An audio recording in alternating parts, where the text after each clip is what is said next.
Well, welcome back to another episode of LorcanaChats. I'm your host, Chris, aka Questing for Lore, and in this episode, I talked with a content creator in his own right and the other half of the ZeroGains podcast, ZeroTheHero. We sat down for a chat to talk about his history, with the game, some about his own content creation journey, and some of his thoughts on recent things like rotation, the DLCs, CCQs, and some of the things he's been cooking up for the Fabled meta. Sound like fun? Well, let's get to it. Well, hey Zero, how you doing? Good. Awesome. Thanks for Awesome. having me, Chris. Yeah, thanks for being on. I guess I should use the full name, the full branding, Zero the Hero. No, I go by Zero. I go by anything. It's fine. Don't worry about it. Nice, nice.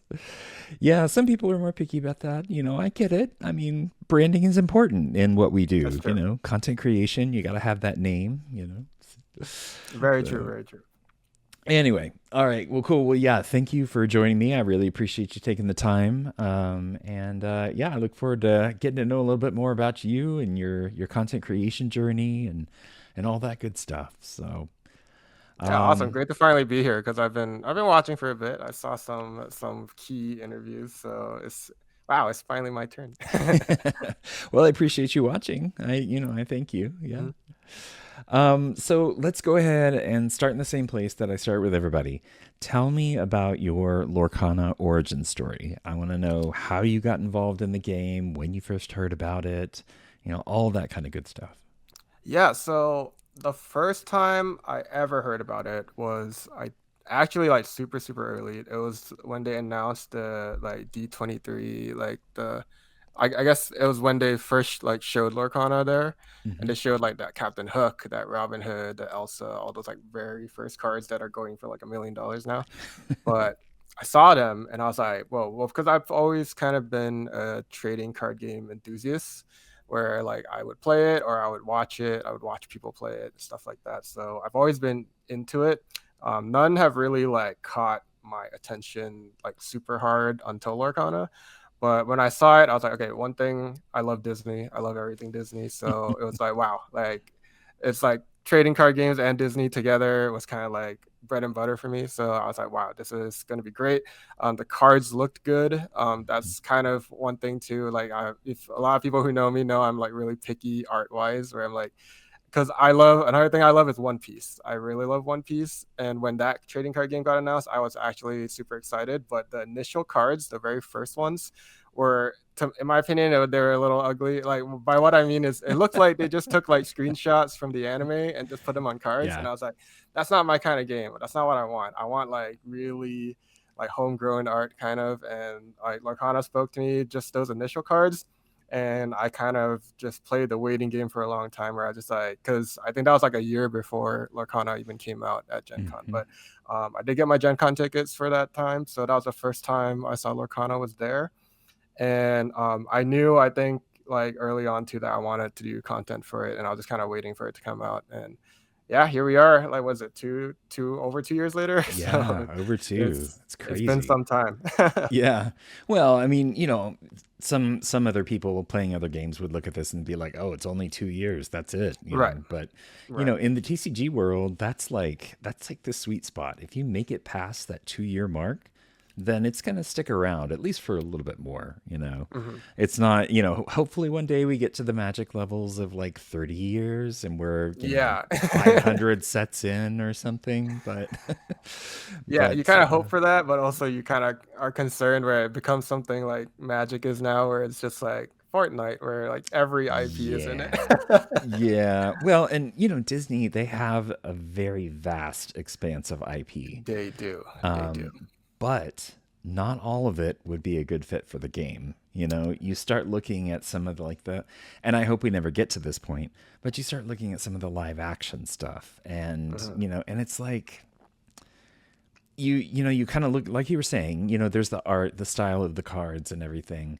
And, you look at the current style of them and you're like, it's all kind of not cartoony, but, Right. it's all illustration, right? And you Yeah. just hope that it stays that way, that even if they do bring in some of those other properties, then maybe they translate them, into Oh yeah, yeah, something yeah. that fits a little bit better with the theme of the game. But I don't know. I don't know what the future's going to hold for the game. It'll be Mhm. interesting to see. I hope it's a long one. So That's true. Yeah. I mean, so I'm exactly in the same mind space as you because I also had those initial thoughts because everyone was always like in the beginning, even they're like, oh, I can't wait for like Darth Vader to be in the game or something. And I was like, no, that's a I whole really don't. other You're TCG. right. I'm like, Star Wars has their own TCG. Like Marvel can even have their own stuff. I'd rather not have them. I think eventually, if Lorcana survives to be as long as you say, we'll probably have to dip into that, and I would be okay with it then. But now, come on, we don't even have Toy Story yet. Toy Story's coming next year. Like Yeah. we have time. But one exception is I do want Jack Sparrow in the game. I love pirates and I love Pirates of the Caribbean. But if it does, I agree with you. I hope it's like cartoonized or like illustrated. That Yeah. would be great. Yeah. Yeah. Well, I mean, Lorcana does love its pirates, so I know. you never I know. love pirates. Yeah, it'll be interesting to see, you mentioning Toy Story, it'll be interesting to see what those cards end up looking like. If they're Right. going to be the 3D modeling, like the actual movies and stuff, or if it's going to be more on the illustrated side. I hadn't really thought about that before. That's an interesting point, I but I do have good hopes because like we see stuff like Moana and Elsa, which is kind of like the more modern Disney, and they mm, translated that a bit more into like illustrated style. So I'm kind of hoping we get the same thing for yeah, Toy Story and the like too. yeah, me too. I'm looking forward to Yeah. this next set. It's always interesting to have like because of Fabled we had like largely reprints, right? Hmm. And only like a little sprinkle of new art, for the non or for the ones that were reprinted. I think there was two Yes. that got new art or one. I kind of Yeah, forget. and I think that was in the last set too. So yeah. Yeah, yeah. Oh yeah, sorry. But yeah, it'll be interesting, with a full new set to see, to kind of get back to all 200 and some odd cards being, completely new. Um, I say that they have also said that there is potentially reprints in future sets, but not as much as it was in Yes. this one. So Right. Right. Right. it'll be interesting to see what that ratio is moving forward and Yeah. how quickly Hopefully. they bring back like Yeah. be prepared and Oh, no, no, no. We don't need that. But no, we don't. But yeah, yeah. I'm hoping it's gonna be a lot less reprints. Hopefully, like not very much at all. Like kind of like last set where I think there were like only two or three. So like Hmm. something like that. Yeah. Yeah. Yeah. Yeah, it'll be interesting. I know there's been some posts about, the packaging and everything for Whispers in the Well and Whispers in the Well. Yeah, I think it's in the Yeah, well. I think so. Yeah. And so it's cool to kind of, you get those people that are like they zoom way in on the side of the or the, Yes. the packaging and it's like, well, what does this card say? I can, kind of make it out. And which I mean, more power to them. It's kind of cool to figure that stuff out. But We love internet sleuths because they do the job we don't want to do. I know, right? I'm happy to reap the benefits of their hard work, basically. Exactly. Yeah, Exactly.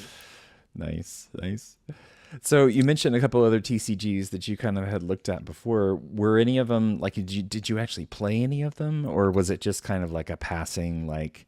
A lot of people with Pokemon were like, "Oh yeah, I collect the cards," and I kind of played a little bit, but not very much. Yeah, like any other kid, I was playing like Pokemon and Yu-Gi-Oh as a kid, which means I just crammed a bunch of my favorite cards into a deck, and it was terrible. Probably there's no way competitively viable. And I'm pretty sure, like I'm thinking back as a kid, I'm like, oh, some adult scammed me every once in a while, where they were just like, oh wow, like I have a very pretty card, and then they took my like expensive. It happens, Hmm. of course. Hmm. But yeah. Besides that.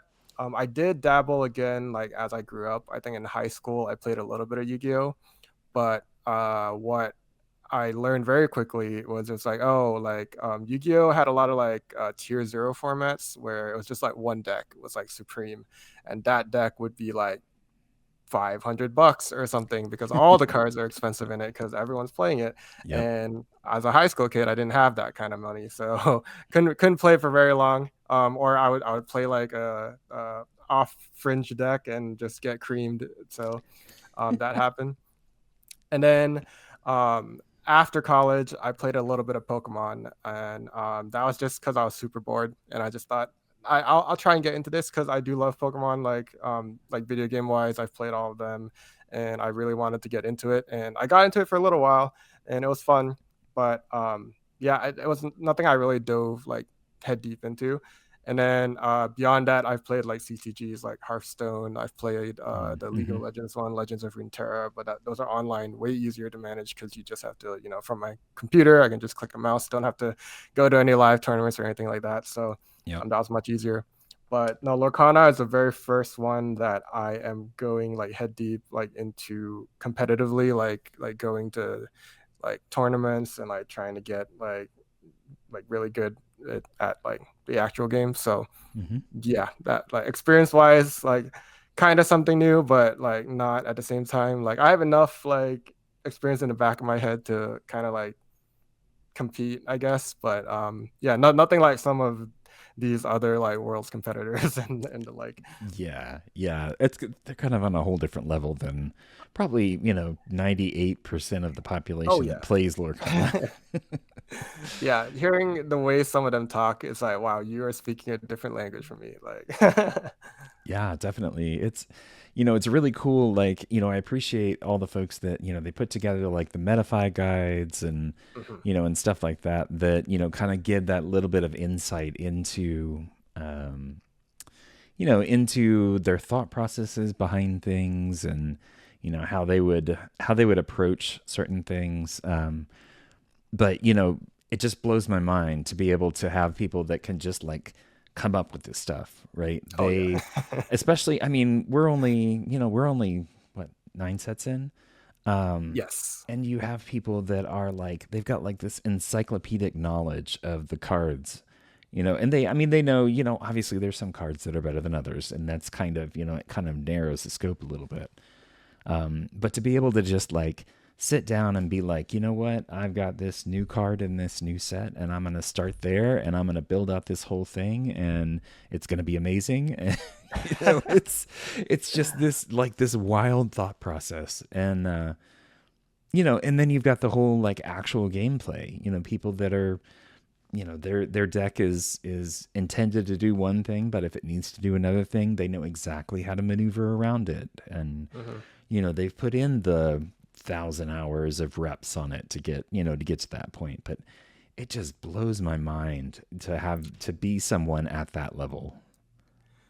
Yeah, I mean, one good thing about content creation for me is like since I do gameplay, a lot of gameplay content creation, one thing I usually have to do at the start of set is just kind of like import like all the images, all the card images. Hmm. So like I have almost an like encyclopedic knowledge too, just because I have to like in importing, I'll be like, oh, I never saw this card before, and then I'll just like have it and be able to see it. So that's nice. But no, yeah, like yeah, it's I want to say it's like it feels good when you put in that time because like um you'll see in like big even something like set champs, if you're playing at a set champ and you like outmaneuver your opponent just because it's something you practice for, it's a deck you were worried about and you practice against, and then now you know the out for it.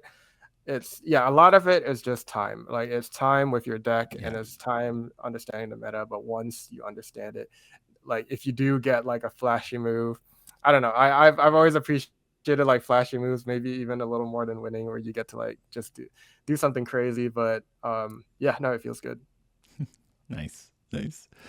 So in your practicing for this kind of stuff, would you say that you spend, what's the ratio of time that you spend playing your actual deck that you've selected versus playing other decks to see kind of how they shape up against the one that you're planning on playing? I would say it's actually surprisingly like a lot more of playing other decks, like for me at least, because I don't know if it's because I'm more like a visual learner or something. I have to see something in action to kind of understand. But even like if I'm playing against it, I won't entirely understand what's going on in my opponent's head or like what they're Yeah. like trying to figure out to outplay me until like I sit down and play that deck. So I do that a lot where I'm just like, okay, this deck is good. I'm just gonna play it a little bit. Like I also play a lot off feeling. I don't know if that's the greatest way to play, but like it'll be something as simple as like obviously for the last couple sets, like red blue was king. Like just Hmm. the C2, the B prep, it was all a little oppressive.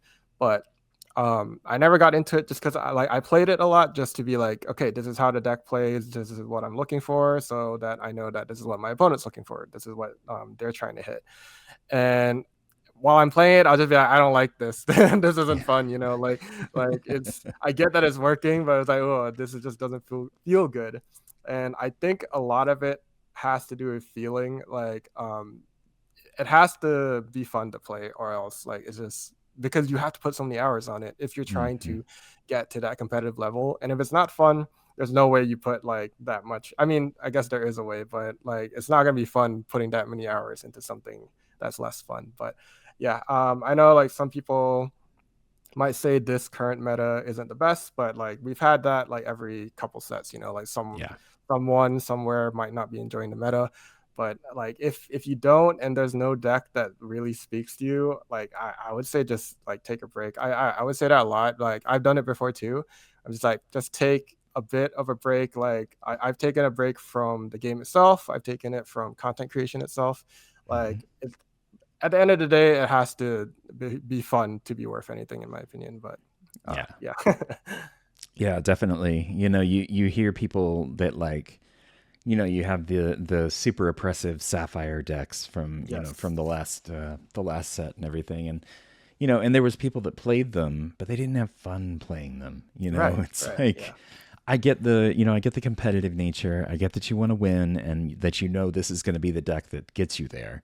hmm And you practice with it. But, there's just something to be said for getting down, sit down and play, even just play a goofy, no, not the character goofy, but, kind of a silly deck. I mean, I guess yes, you could play a goofy deck now that we have so many goofy cards, but, yes, yes, um, but, and that's the great thing about this game is that, it's not that you have to play those highly competitive decks to have fun with it. Um, you still have the flexibility. There's a lot of LGSs that do theme nights. They do, where you start with a starter deck and everybody kind of, it's an even playing field and it's just up to how you trade with other players. And, there's all sorts of possibilities for it besides just that highly competitive side, which I really appreciate about the game. So, yeah. I guess that's one of the good parts about me being a content creator too. I think is I get to sometimes be like, oh, if I have a wild idea for a deck, I can just make it and I can record gameplay of it. hmm. And like people will want to watch it just because it's a wild idea and then they want to see it work and they appreciate it.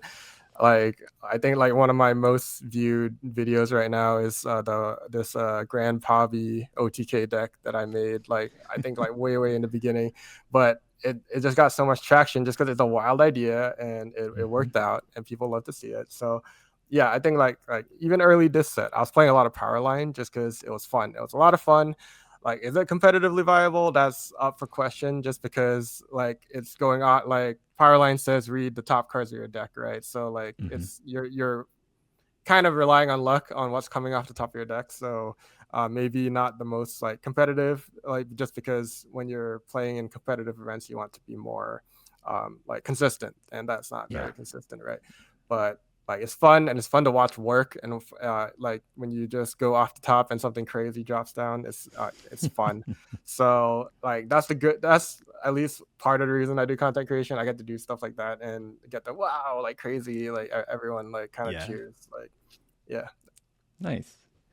And you started, I think your first video was a box opening. Was that at D23 or where was that? No, so that was at Gen Con actually, because Oh, that was the very when Gen sorry. Con finally. I meant Gen Con. I Yeah, apologize. yeah. No, you're good. Yeah, it was at Gen Con, the very first one where Lorcana kind of debuted, where they first Hmm. like gave product out. And yeah, I do remember that like the first video I had was a box opening just because like it just came out. Obviously, people want to see product being open, but it was also from like my hotel room at Gen Con because I was like, I just gotta Yeah. get this out right now. Like because I think a lot of content creation is also like timeliness, like when Yeah. like things come out. So you kind of tell like it was really scuffed, but like it had to be done. Like I didn't have anything with me. I just had to kind of get it out there. And no, it was fun. But yeah, I think I love doing like product openings. I do gameplay, obviously. I do Hmm. like deck profiles. I really wanted my channel to be a lot more on like the physical like TCG side. So that's kind of where it started, and kind of where I kept going, because I think a lot of people initially, back when Pixelborn was a thing, there was a lot of Pixelborn gameplay because people were playing Yeah. on Pixelborn, they were streaming Pixelborn, and I really tried to stay away from that. In retrospect, don't know if it was a great idea. It probably stunted my growth a little bit, but Pixelborn is not around Honestly, anymore. So yeah, I was there we gonna go. say probably not a bad choice to be Yeah, honest. You know. yeah, Yeah, no. Yeah, that I mean when when all that stuff happened with that, it was just, I know it was, kind of the right thing because copyright infringement and all that, right. all the legal reasons. Mhm. But it really hit the community hard whenever, all that stuff went down and it's like, well, I know there was at least two or three that were just like, well, what do I do now? How do I make Mhm. content? Because that Mhm. was their content. Um, That was my so concern, where because I think everyone knew at the time, even if their like content was very Pixelmon focused, it's not going to last. Like yeah, I think even Pavel said it wasn't going to last. It was like he said the moment Disney tells me I'm going to shut it down, yep, or Ravensburger tells him, like, because he knows like it was just going to be around as long as legally it was okay. And that's why I didn't want my channel to like be reliant on it. And you saw like a lot of, yeah, like you said, a lot of channels that were reliant on it kind of aren't around anymore. But I think it was okay at the time if you kind of just had a backup plan, like when it did go down, like it's okay, I think. But I think one thing we can say for sure, it was really good for the community that Pixel One was around. So I mean, yeah, we should really thank Pavel for it, because it kept the sentiment alive, it kept everything going, especially in the initial days when product was so like scarce and no one could play. The fact that they could play just really helped the game a lot. So yeah, I think we can appreciate it for that. yep, yep. And it seems like there's not a TCG that comes out these days that doesn't have an online client, like pretty early Yes. on at least. So Yes. it's and it's nice for people that like you were saying with some of those other the decks for the other TCGs, you can't afford a $500 deck just right off the bat, but still Right. getting to play with it and getting to enjoy the game, that's huge, right? You Or know? yeah, or at the very least, if you're going to get the $500 deck, at least I can try it out online and Yeah. like see, am I good with it or is it for me, before you make the plunge to buy that deck, right? So Yep. yeah, I mean, an online client would be great. Yeah, yeah, fingers crossed for Lorcana, we get it Yeah. soon. But yeah, no, I think it's important also, like competitively, because if you're trying to get competitive, that's a lot of hours of like Hmm. practice and gameplay you are missing out on without an online client. So yeah, fingers crossed. Yeah, yeah. Well, and you also, if you're doing testing, like, we have some of the teams that they're all testing with each other all the time. And, after a while, you kind of get used to how somebody thinks. Hmm. When they're playing, it may be a different deck or, swapping them out every once in a while. But you kind of understand, what their thought process is behind play lines and trying to figure that out, you kind of get into the same patterns, I guess. And having something like an online client where you could play with anybody, Right. everybody from very beginner all the way up to those, highly advanced, world's competitors that are on there. You just have so much variety that, it can potentially help with testing different things. That's No, kind of yeah. kind of the nice thing about DLCs too, right? Oh yeah, yeah, yeah, absolutely. But yeah, you can definitely tell, because like I mean, I have my own team, the Lords of Lore here, which Hmm. is native to Chicago. But even something as simple as like if we're at a set champs and I get matched against like a teammate or even a friend, like it doesn't even have to be a teammate, because if you go to enough set champs, you'll see the people who like make the rounds, right? Yep. If I get matched against someone that I know, it's like I can feel the gear shift in my head, where I'm like, I know how you play and I know how to Yep. like kind of like change my wires to play against you. So that's so very true. If you like have consistent practice, like partners, it's good, but yeah, you can start to like change the way you play to them. So yeah, again, another benefit to online clients, like you said. Yeah. Yeah. Well, and on the content creation side, with all the gameplay stuff, you're up to what, almost 1,600 subscribers? Yeah, we're almost That's there. And crazy. while we're on that topic, you are almost on your very special 1K number. So congrats Yeah, to you. getting close, getting That's the close. magic number for YouTube. Yeah, yeah. So I hear, but we'll see. You're Um, very close. I think you're like 2 or 3 away. So you oh, guys should subscribe to this channel if you're already on see, here. listen. Oh, I pointed the wrong way. Yeah, Listen to this yeah. guy. Subscribe. And if you're Oh no, listening on yeah, subscribe audio, over I just pointed at zero, so there. sort of. I pointed the wrong way. Anyway. Yeah. Well, cool. Yeah, I mean, it's great to see, and I like that you've got a little bit of variety to the stuff on your channel. It's not Yes. just gameplay videos. It's not just, box opening kind of stuff. Not that anybody that does those things is, not to discount them and all the hard Uh-huh. work they put in on that. But it's nice to have a little bit of variety on things to be able to say, oh, I know this person. I know, the content they create. And you get to a point where like you watch somebody enough and, you get to be like, you're familiar with them enough to where it's like, oh, it's a kind of a comfort thing. Right. Right. And then when they have multiple kinds of videos, then you're like, oh, okay, I know this person, or I feel comfortable, now they're making a gameplay video. Now they're making an unboxing, it's like, you they kind of build on each other, I guess. Yes. Yes. Um, yeah, I mean, one thing is I think you have to, if you're going through like different mediums, like you said, I do like sometimes box opening, sometimes gameplay, all that stuff.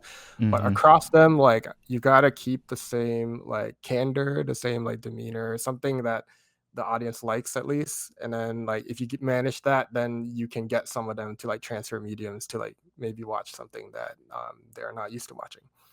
But Yeah. yeah, I Yeah. mean, Oh, sorry. Go ahead. no, no, like you can go ahead. I was just continuing because there was blank space. No, no worries. No, that's a great point. When you have people that are familiar with your channel, familiar with the content that you create, all that, you do have a little bit more flexibility to try different things, because it's not just, trying to get a new audience every single time, right? Mhm, You're mhm. not creating a whole new channel just for the unboxings or, anything like that. So you do have that kind of base level of support that you've built in from those other videos and from that other kind of content to be a little more, you can explore a little bit more in the future if you want to. Mhm. Yeah, and if anything ever doesn't work out, if you don't like that, like something is getting less views than the other thing, you can always just go back to it. Like I like to experiment just because, like, I mean, something as simple as like, okay, imagine if my channel is all unboxings. Like, after a while, it's gonna get like maybe my audience will continue to enjoy it, but in my head, I'm gonna like start to like, Yep. oh, this feels like work now, right? Yep. So like, Yep. if anything like yeah just you can express, I mean, at the end of the day, unless like it's your full-time job, like content creation is meant to be fun for you. It has to be fun for you because Oh the yeah. time that you have to put in to get like videos done, to even record, like edit, all that stuff, it's nowhere, it's not gonna be worth like the like whatever I'm making at the moment, at least, because like like without like sponsorships or anything like that, it's not gonna be worth it. You have to be having fun while you're doing it. Like that's the bottom line, Yeah. I think. Oh yeah. Yeah. And it's something that like, I know there's a lot of creators out there that, they'll get started into it. They really are gung ho at the very beginning. And, and then after a little bit, the realization kind of sets in that, oh, I have to do this consistently. Yeah. And that spark isn't there, then it's not going to work. Oh yeah. And it's not for everybody. I mean, it's just the kind of thing that, like you said, you have to enjoy it. You have to really like making the content for the sake of making the content. Mhm. Even people that are sponsored, like larger names, not, outside of the Lorcana community, you know, I mean, yes, it can become more like a job, but it also the passion also still has to be there. It has to be there. You Yeah. know, because otherwise you're just clocking in, and we've all had those kind of jobs where you clock in basically in the morning, you Yes. do the work, and then you leave, and then you get on with the rest of your life. It's like Hmm. if you're creating something for other people, you need to have that passion. Otherwise, it's not going to come through. People aren't going to feel that genuine sincerity, that connection, to be able to really want to stick around and, potentially get involved in the community around the channel and all that. Absolutely. But yeah, yeah, if you do want to grow bigger, I would say that's really important. Like, definitely first and foremost would be like you have to enjoy it just because it translates. If you don't enjoy it, I feel like your audience can feel it sometimes. But yeah, beyond that, it'll be like consistency, like you said, like just getting videos out like in a Mhm. schedule that like your audience can anticipate it. Yep. But yeah, and then just sticking to it. Like no matter like how many viewers you get or like how many people are watching, like I like we've seen cases like not just in Lorcana but just outside too, where suddenly like someone blows up just because they've been going at it and then suddenly it gets viral or something. So Yeah. yeah. Yep. Yep. Definitely. So I'm curious, in the time that you've been creating content, what's kind of something that something interesting that you learned along the way? I know like a lot of content creators, they are new to the technology side of things, so they learn more on that side. Some people, it's just about like discovering something inside themselves along the way. There's a whole variety. So what about you? I would think it's surprisingly, I guess I'm surprised at how long the editing process really is. I mean, like it depends on what videos you make, obviously, Yep. but like something like gameplay or even just like I'm surprised. Well, maybe it's just because I'm very like meticulous. Like I want it to look just exactly like how I wanted it to look, Hmm. and like I mean, and as you do it, like what I've been at it like 2 years now at this point, it gets faster once you get like like hotkeys in place, shortcuts in place, and then you have like framework already done, so you don't have to like start over with something new. Hmm. But like I think it's just like if you take for granted, like if you just watch any YouTube video, like how much time it takes behind the editing, it's a lot. Because Yeah. like even me, like I think like in terms of my channel is very like kind of grassroots, like it's very amateurish, like it's just me. I'm just doing it myself and I just Yeah. learned for this channel. But like it takes so long, and it gives me a new like perspective. Like I appreciate those who put in so much time for YouTube videos. Like just like anyone, even in the Lorcana community, like if you see like a video maybe looks a little simple, like I know like now in the back, like it's not. It's like really a lot of time they put into making it look exactly the way they want it to look. So I can really appreciate Hmm. them for it now because I've done this too. Yeah, yeah. I mean, especially with gameplay videos and stuff like that, it's you know, showing the cards when they come up, potentially doing Yes. some explanation, voiceovers, there's all sorts of things that go into it that, something like this where it's more of a conversation is a little bit easier. Mm, But yeah, there's some of those videos, like especially some of the ones where, it's like the early decks in the meta for whatever set it is. You've got people that they've been going through this stuff already as the cards are revealed, and then that first week they're ready with a video. It's like yes. it's kind of mind-blowing that, I mean, it's dedication, right? Yes. To be able to put that stuff out there like that. And I really appreciate the people that do.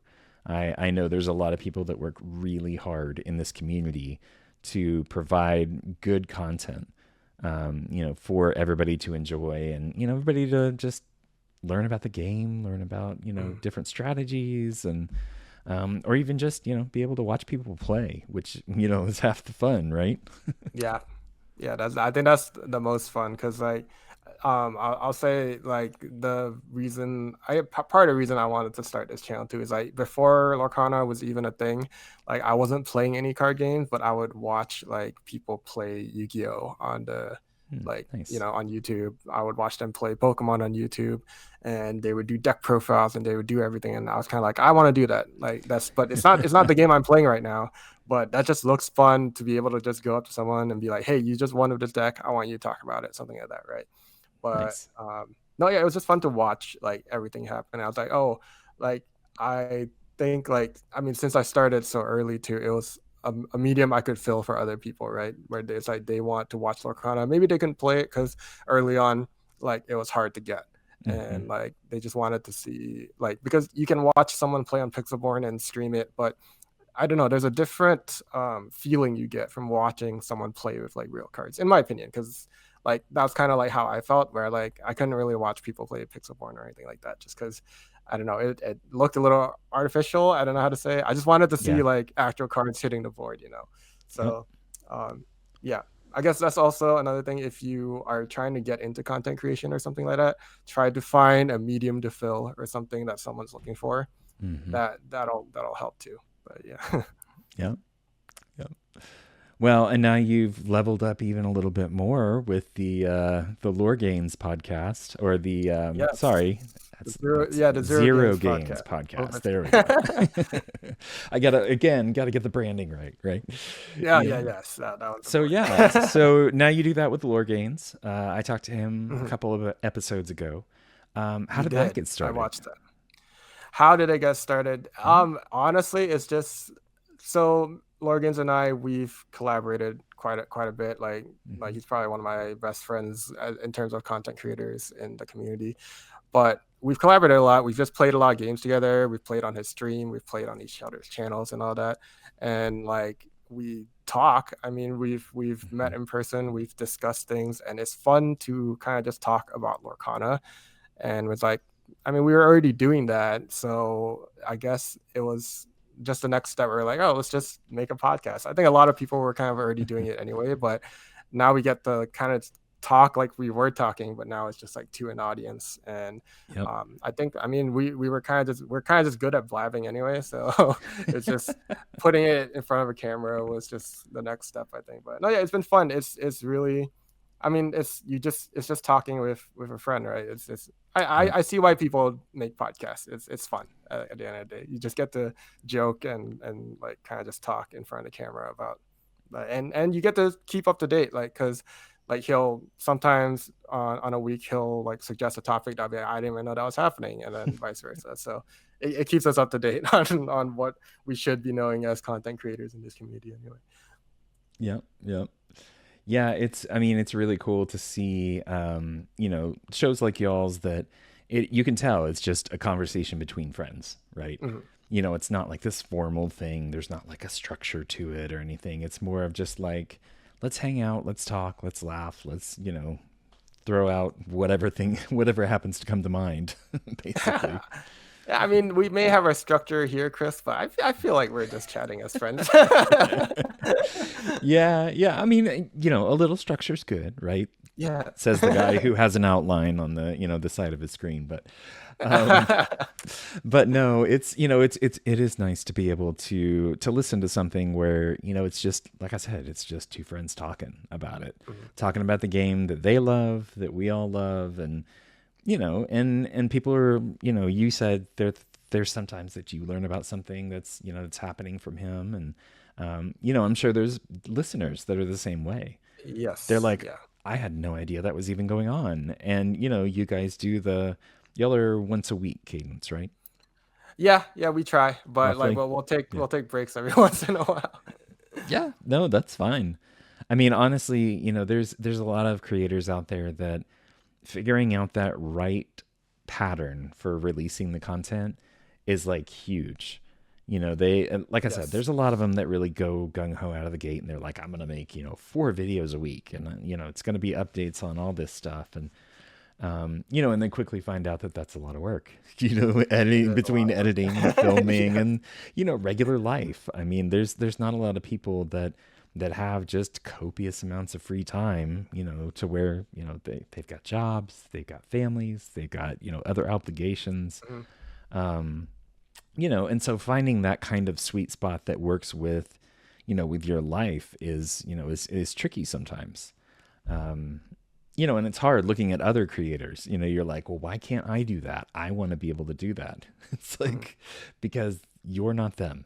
You don't Yeah, have their yeah, life. yeah. Your life is way different than what theirs looks like, probably. So yeah, Yeah. Yeah. No, that's cool though. I appreciate the work and everything that, well, not only that you put into your channel and all that, but also, that y'all put into the podcast and getting that out and, staying up to date on things and really trying to just talk about whatever. It's kind of cool. yeah, yeah. No, I appreciate it. I mean, it's same for you, man. You have a harder job than me, I want to say, because you have to reach out to a lot of people and be like, hey, when can we chat, and then fit it into your schedule, and then write up a whole like soliloquy on what they have to talk with you Soliloquy. about. So no, yeah, I think we appreciate you too, because I think you give an insight into like what like these like maybe some of these content creators they won't like talk about on their own channels, because it's like I don't know, maybe it seems a little like too much about talking about themselves, but they can do it on your channel because it's an interview about them, and Yeah, I think that's nice absolutely. too. Yeah. And I love talking to folks. I love, just being able to bring these people in and and just kind of find out about them. I think it helps to make some people a little more relatable, right? Hmm.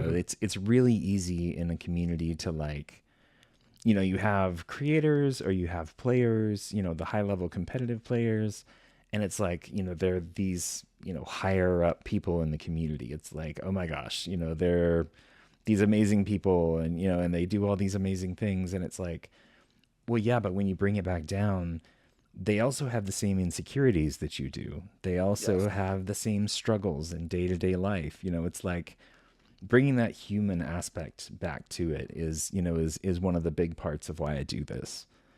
To be able to, I mean, we've never met. This is Right. like the first time outside of Discord and and talking on, I think, on Twitter or something once or twice. Yes. This is the first time we're meeting, but it's really great to be able to spend this time and kind of get to know you and get to Yeah. know more of what motivates you and what's driving you to stay involved in the community and play the game, and it's really cool. I really enjoy that kind of thing. So It's love, Chris. It's love. I know I'm getting all like, sorry. No, we're Okay. good. Back on track. No, Yeah. just kidding. No, cool. So if you had one thing that you could recommend to like somebody who just starting out with content creation, what would you say is like the first thing that they would need to do?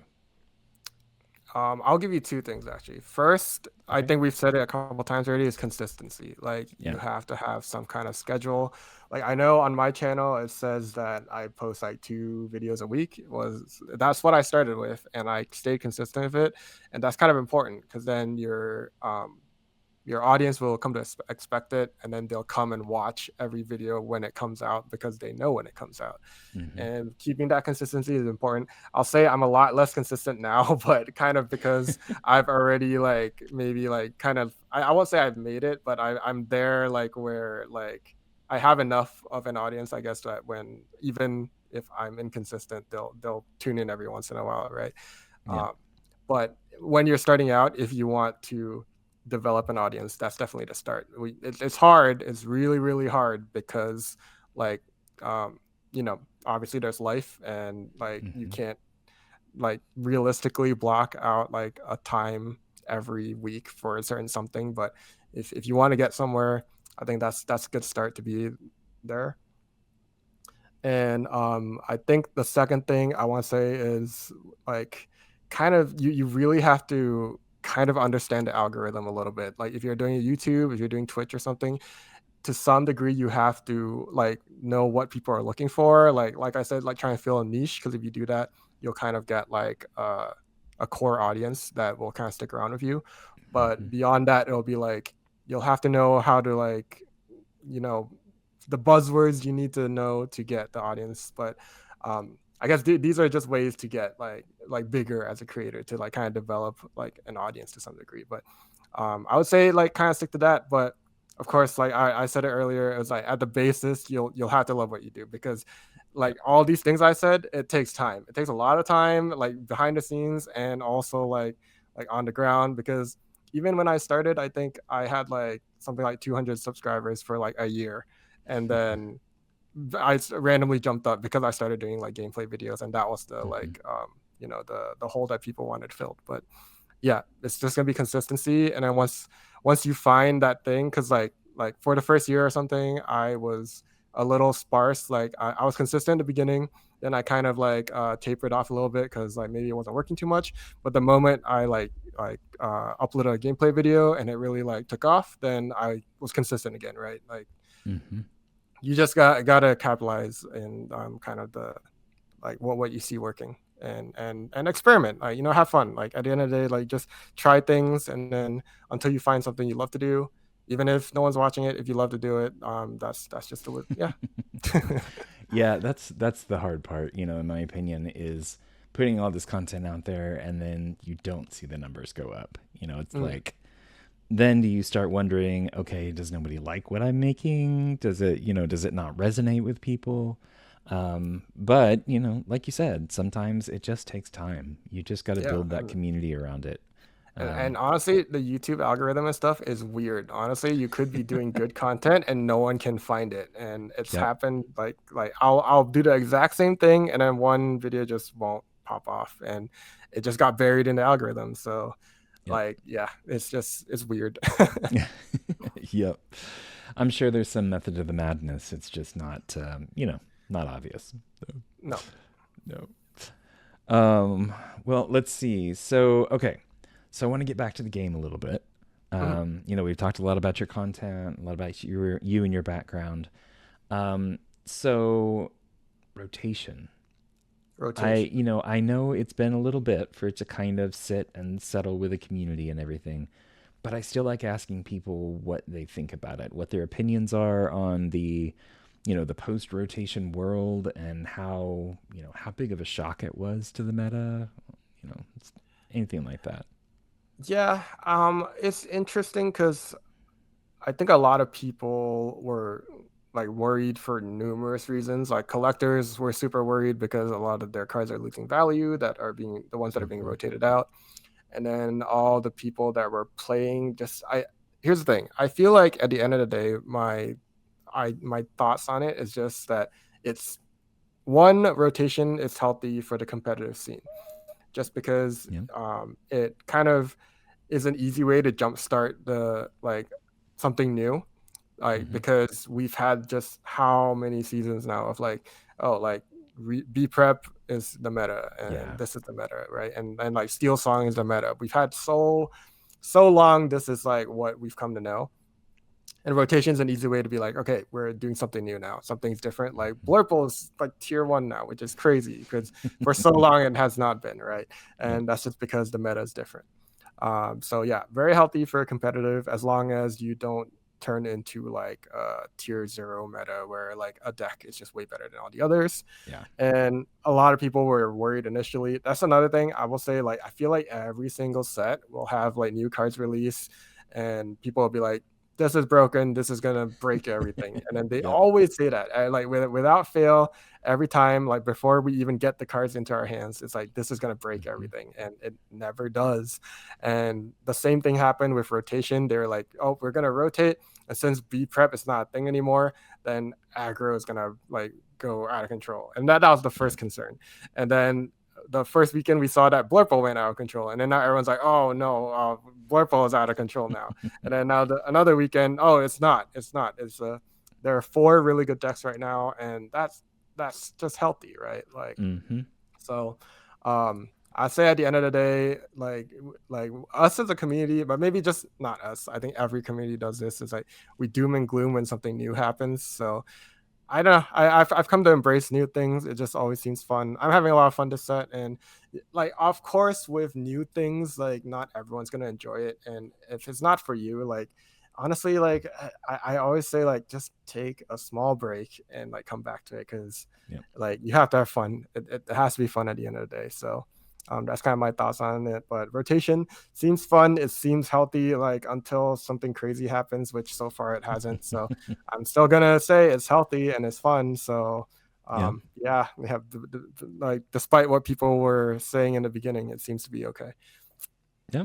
Yeah. I mean, you get that initial shock, right? Of everybody, oh my gosh, they're rotating out all these key cards and, all Yes. the strategies that have been been in the community for forever. Yeah, that's the And it's idea. like, yeah, yeah, that's right. It's like, yeah, that's kind of the point, Yeah, yeah. we want them to go Um, away. it's interesting to hear stories too of people that were like, they took a break, and kind of were like, okay, I'm done with the game for a little bit because of, Mhm. be prepared and, and stuff like that. Yes. Yeah. It's interesting to hear them come back for Fabled and they're like, okay, so it's kind of a reset, right? There's still some of the same strategies that apply, the same basic kind of stuff. Still got some of the same cards, a lot of reprints.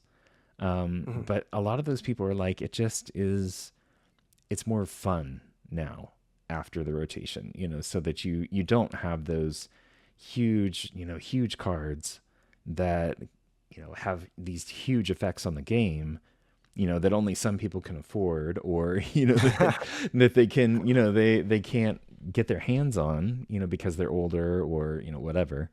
Um, Mhm. but you hear the stories of people coming back and being like, okay, this is fun again. Yeah. I think I can do this again. Which is Yeah. great, to have them, give it another shot and for it to feel more fun because I mean, at the end of the game or end of the day, it's a game. So it's Yeah. supposed to be No, fun. and that's a really good point. I'm really happy with rotation because it's a good spot for new players to come in. Because like Mm-hmm. if you're overwhelmed of 8 sets, now we've gone down. Like there's less you have to memorize, there's less you have to buy, Mm-hmm. and I think that's great because like it's a great. Also, it's a great like Fabled is a great set to buy for those new players because they have Yep. all the good cards in it that are being reprinted. So, um, I don't. At the end of the day, it seems like a good thing to me.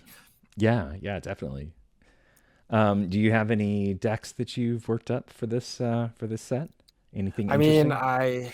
I have Blurple just because I was playing it when it wasn't great. So like if I wasn't playing it while it is great, then it just makes me seem a bit like a hipster where I was just playing it because it was not Before it meta. was cool. Yeah. But yeah, I played before it's cool. Now that it's cool, I'm throwing it away. No, I do have it.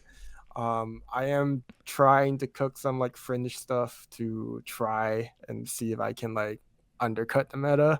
I'm Mm-hmm. always trying. It never seems to work, so we'll see if that gets anywhere. But yeah, no, I mean, at the end of like, I feel like it'll probably be Blurple, unless I find something crazy, or if I find that it's like really hard to pilot in a meta, which it doesn't seem to be the case, but you never Mm-hmm. know. But um, as of right now, Blurple. You're gonna get a lot of mirror matches. Oh yes, but I don't know. I'm pretty. The thing that I am glad about is I was playing it like before it was like meta, I guess. So a lot of Mm-hmm. these people are just picking it up, and I will have that edge where I know the lines and the plays I need to be doing. So that's the the hope that at least I get to beat some of the Blurple players that aren't used to it probably. Yeah. Yeah. So you think you'll stick with it for set champs? I mean, not to spoil it. You don't have to tell me. Actually, never mind. I mean, probably. Well, the thing is, I also like to experiment for set champs, so I might bring something weird, but Yeah. at least for the initial ones, probably. Okay. All right. Yeah, we're rolling up on set champs season here in So what, it's coming 2 up weeks. fast. Yeah, I Yeah. think so. Yeah, It's this was a really fast short period. Like I think they intentionally did it because it was mostly reprints, but because it it's seems like it was reprints. like a, Yes, 2 month gap instead of 3 or 3.5 or whatever it yes, normally is. yes. It But was faster for sure. Yeah. yeah. Yeah, it's gonna be interesting to see how much Blurple is played played at the set champs this time. But oh. Probably a lot. Yeah, yeah, yeah, yeah. I know Yeah. a lot of my local players are they're working on it. They're testing with it. Hmm. But some of them are, kind of taking your approach. They're like, I know the strengths of that deck and I know kind of how it runs. Let me see if I can get around it. Mhm. instead of like, let me focus on being the best with that same deck. So, that's Yeah. where I think the fun is, to be able to be like, let me try something weird, and see how it Yeah. goes. Yeah. I have a lot of fun with that too. Yep. Yeah, usually it's okay. I've gotten a couple of the set champs cards, but mostly only because they changed it to top 8. So, Yes, that I mean, honestly, pretty good change for me too, because I got a lot yeah. more cards now. But I mean, because of it, I felt the flexibility to be like, I'm gonna play a weirder deck than usual, because at the very Hmm. least, I think I'll be able to top 8 with it. But no, yeah, yeah, we love that. Yeah. Yeah. Are you planning on going to any of the DLCs since we've got the first I one in am. October? So, So funny thing, so I do have the Milwaukee ticket, so I hmm, am going to go okay. to that. But just by happenstance, I will be in the Singapore area, just because I have to go Nice. there anyway. And DLC Singapore is happening while I'm there. So I also managed to get that ticket. So I'll also be there. Nice. That'll be And cool. then yeah, I'm not 100% sure on all the others yet, but I'll try my best because I actually have not been to a DLC before, surprisingly enough, Oh, just because okay. I just like with my job and stuff, I didn't have the capacity to travel as much. And then when it did come to Chicago, like I just didn't manage to get a ticket, which was Yeah. sad. But yeah, so this will be my first one, so exciting. So we'll see how that goes. Nice. Nice. Well, I'll see you there. I'll be there too. So, Awesome, great! I get to meet you in person. yeah, I know, right? There's so many people. It's like it's amazing, how many of these folks that I've talked to that I've never met in person, and like all of them are going to Milwaukee. So it'll be really cool Mm. to get to meet everybody. Will you be going to compete or like attendee No, or no, just attendee. I just did attendee? the competitive badge in Atlanta, Uh-huh. and now granted, I was way early on in playing the game, Yes, but yeah, I yes. just got completely trashed. I lost like every match, and I was like, I got my promos, I walked away and did side events. So I was like, you know what, Hey, this time side events is where the money is. The good full. promos are gonna be there. Yeah, yeah, I know, right? That's they've got some great stuff now, so It looks it'll good. It be looks uh, fun. it'll be interesting. It'll be interesting to compare the two and see what the differences are. And I wish they were doing stuff on Friday, but I also understand that they're doing kind of like they did before, where they have to have a starting point, and Mhm. now they're saying, okay, yeah, for the following DLCs, we're going to add in Friday events, for Yeah. like I think they're starting in some of the European ones first, but Yeah. to have it where they are listening to the community and the community saying, "Hey, we want casual stuff on Friday." We, for especially for the people that are competing, to be able to have something where they can go and just hang out and enjoy, and I Yes, think for it's sure. it's great. Yeah. So, But also for the people traveling, like if you're going so far, like give them a little more to do while they're there. So yep, that's the yep. thought. Yeah. Yeah, it's it's one thing to, be in the US and fly to Milwaukee for 2 days or 3 days or something, but if you're over in Europe and you're Yeah. flying in Yeah. In Milwaukee, it's Europe or like in Asia. come for 2 days, and it's And like, then leave. yeah, no, no thanks. So, Right, right, but I exactly. know a lot of those people, they make it like a week trip. They'll come for a couple of days, go sightseeing around the city or whatever, and then they go and play in the DLC, or, Yeah, however the if you go timing so works out. far, you have to. But Yeah. yeah, I don't know Yeah. what there is to see in Milwaukee, but yeah, I hope you guys have fun. I know the choices are interesting, at least with, like Chicago and Seattle, and there's Yeah, kind of stuff come to to see Chicago. and stuff to do, and yeah, I know, right? Atlanta, yeah, I mean it's kind of cool. The area that it was in was a little kind of like there wasn't a whole bunch around it. I mean there was, Hmm. but it wasn't like there was like the Coca-Cola Touristy. Museum Yeah, yeah, that, yeah. was right there, and that Yeah, outside of yeah, that it yeah. was just office buildings and stuff. But Right. um but yeah, to have something that kind of attracts people other than, let's go to the DLC, to where it's like, yeah, let's go there and we'll go see these things and do these things. And, Right, you know, right. maybe that's an idea for future DLCs, is have travel agents that can, Yeah, that kind of, help out a little bit, but yeah. This or is what package there is to deals. see in the area. Yep. Yep. Yeah. Well, cool. Yeah. I look forward to meeting you. And Yeah, that'll be fun. it's what about a month, a little over a month month? from Yeah, about a now. month So out. yeah, Yeah, almost crazy. here. It's gonna come fast. So Oh, faster than we know it. yeah.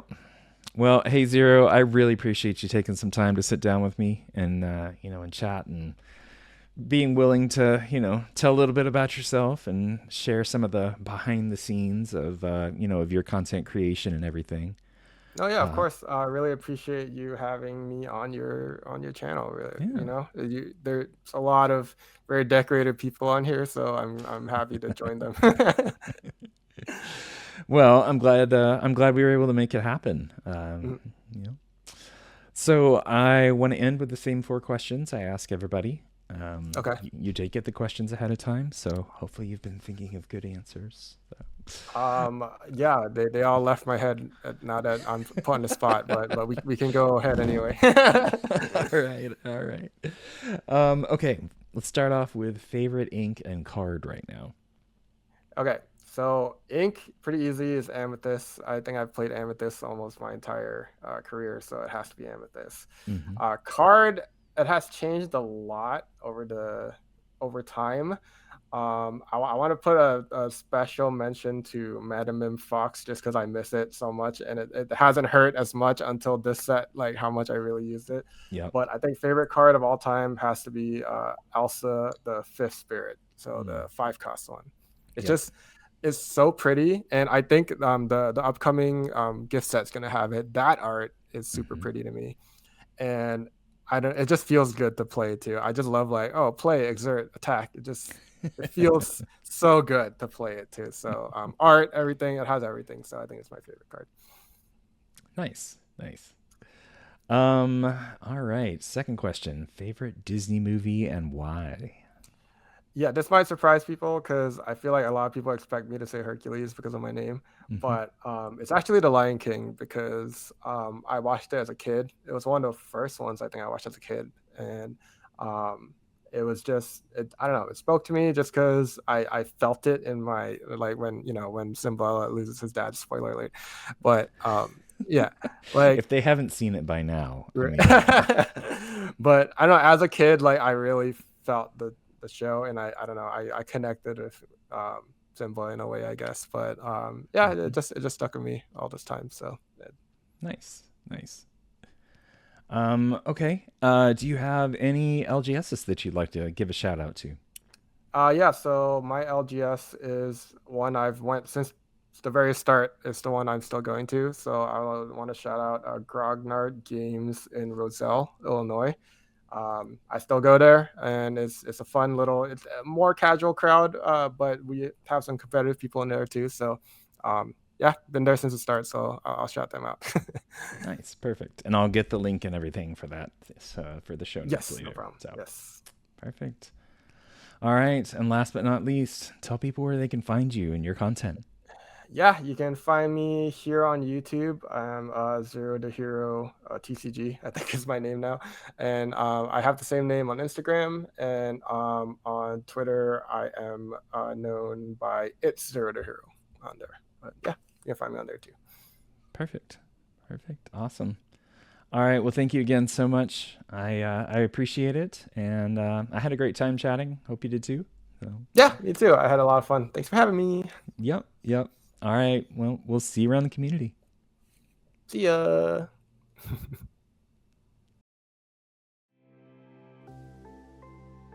Well, thanks for listening, and I hope you enjoyed getting to know Zero as much as I did. If you like the show, make sure to like, subscribe, and rate the show on your platform of choice. It really helps out the show and can help bring it to even more people across the community. You can find out more about the show at LorcanaChats.com or email us directly at LorcanaChats@gmail.com. Thanks for listening, and we'll see you next time.